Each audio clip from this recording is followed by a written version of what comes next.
Assalamu alaikum wa barakatuh Jamia. Welcome to my channel. A lot of you asked for a cold start video for this Toyota Land Cruiser FZJ75 series truck. This was imported from Saudi Arabia. It was about a 3-month long process where it was imported from Saudi Arabia all the way to Houston, Texas, and then shipped up to Kansas City.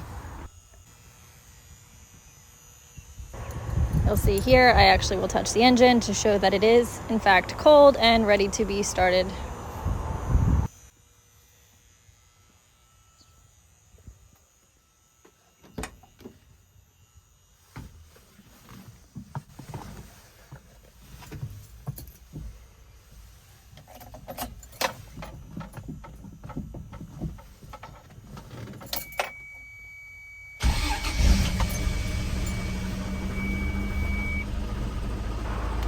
As you can see, she had no problem starting right up.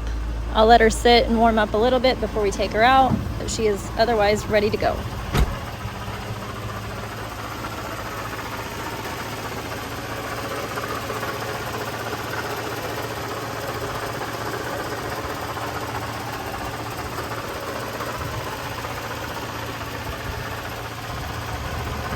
If you liked today's video, please hit that like and subscribe button. I would greatly appreciate it. And until next time.